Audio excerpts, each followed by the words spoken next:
As promised, I have some good news for Canes fans, and it feels necessary, it feels needed. Freddie Anderson is back. Ladies and gentlemen.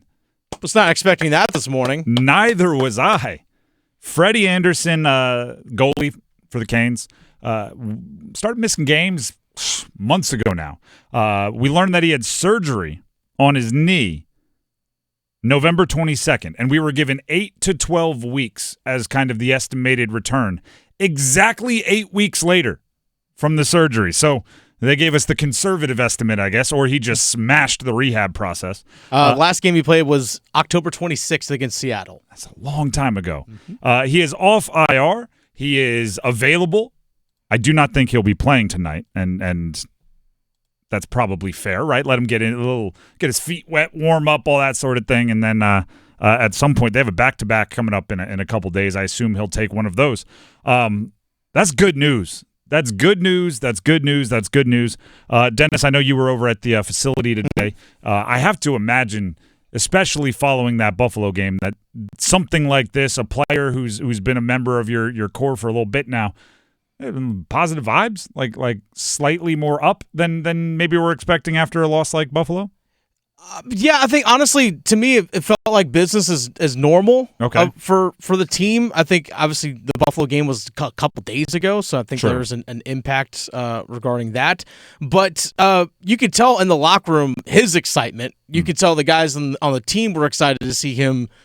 I guess you'd say knowing that he was active, but he's been practicing with the team over the last week or so. So it's not the first time we've seen him out there, but I know he was excited. He wants to be there for his team. And talking to him with him in the locker room afterwards, he wants to be back out there on the ice helping the team. That's something that every athlete, when you're dealing with an injury, you feel like your sense of value is like gone. Because like, wait, if I'm not helping the guys on the ice, or I'm not helping my team win in some way, shape, or form, what good am I? This is, and I've talked about that being one of the brutal parts of injuries for a long time. But the way I always describe it is the most brutal punishment in my college football career, and it wasn't mine, but it's watching it almost made me hurt, was if somebody messed up once, that person, like if you showed up late to a meeting, you had to go run stairs.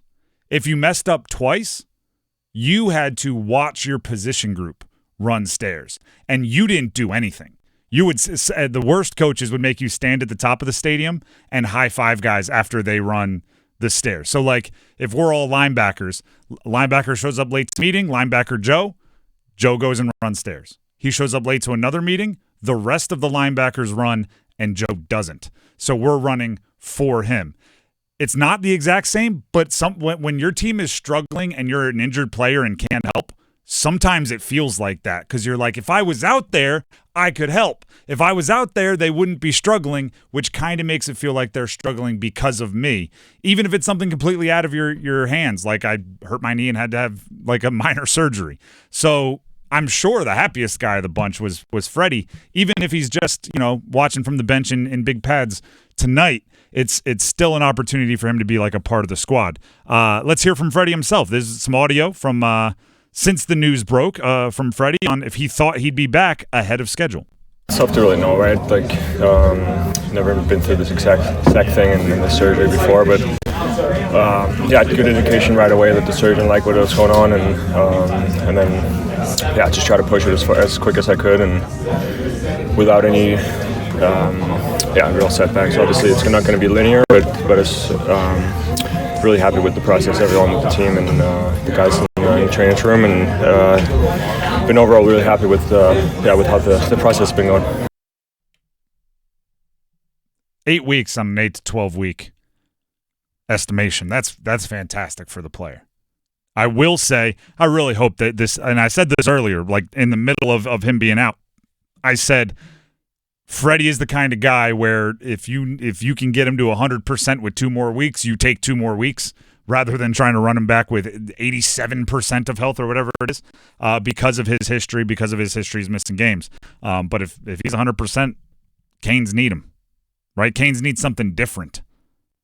Rod Brind'Amour talked about what it means having both goalies healthy, because it's not just Freddie, it's also Pyotr Kochetkov.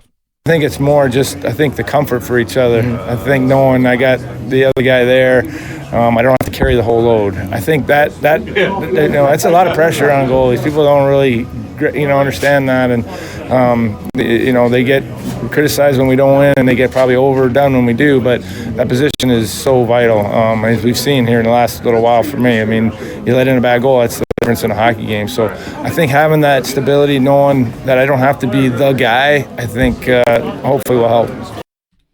That little clip of Rod from a larger interview between Dennis and Rod Brind'Amour that will air during Stormwatch today. Dennis is sitting in for Adam Gold on the Stormwatch front. That'll lead into tonight's game against Vegas here on 99.9 The Fan. Freddie Anderson is activated. That's the news. Freddie Anderson activated at the short end of the estimated timeout. It's fantastic. Is that a changing moment for the team? We'll have to wait and see. But I'm gonna for the rest of Friday, I'm gonna try to be optimistic. Today, I'm just gonna throw one small, teensy weensy little thing. I kind of wish it didn't happen right now. I wish that the coincidence wasn't right now, because yesterday we talked about it a bunch. After that Buffalo game, it did feel like something burst, right? Like it's finally time to stop ignoring it. Slavin was upset after that Buffalo game, and I know it's very measured and it's very it's not good enough. But for Slavin, that's like you might as well be moving furniture, might as well be throwing chairs. Rod Brind'Amour called the defense wasn't good enough. The score, like there was a lot after that game that felt like it finally popped. This is an easy thing to point to and go, oh, good, now we're different. Right? Sometimes a guy coming back from an injury, it's like, oh, everybody can refresh because now he's back. So all that struggling we did when he was gone, that doesn't count, and it was without him. We weren't bad. We just didn't have our full squad. And bad's the wrong word. We weren't slightly lesser than we should be. We just didn't have him. I kind of wanted them to force different rather than just get different gifted to them by a guy coming back from an injury.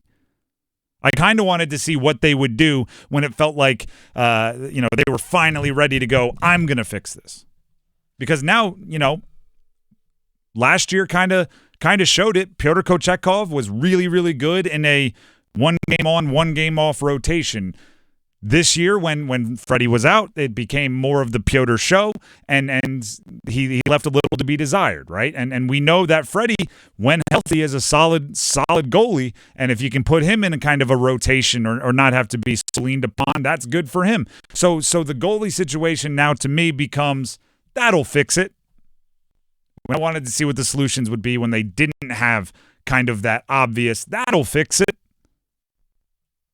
But all right, there's my negative for the day, right? Optimism Friday. We'll try to keep it rolling. The optimist side is if it fixes it, who cares, right? If that ends up being the thing that sparks them on a streak, who cares if it kind of came by coincidence that the timing just lined up? I'm not gonna give it. This is one of those things that I'm like, I kind of would have wanted to see what they did if Freddie didn't come back.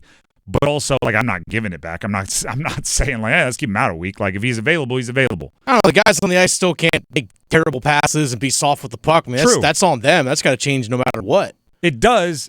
And, to me, goalies are they bail you out a lot, right? The best goalies bail you out.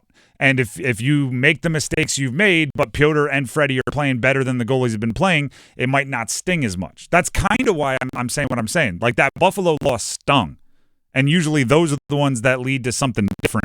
In this case, if they go down 2-0 or something against Buffalo and then Freddie or whoever's in goal, Pyotr, if he's playing better, locks it up, they come back to win the game, then those sluggish, sloppy passes don't hurt as much.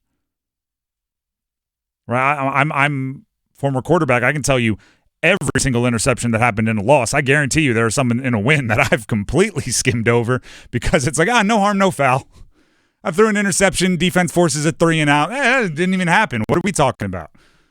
But the ones that I threw interceptions and they scored on the next play, now we're down 7-0. I can tell you which way the wind was blowing on those particular passes. And I think that's the same deal, right? You make a sloppy pass, your goalie gets the save. I didn't even make a sloppy pass, did I? You make a sloppy pass, it leads to a goal. all right, I got to fix that. I got to sharpen up. Like it is different there.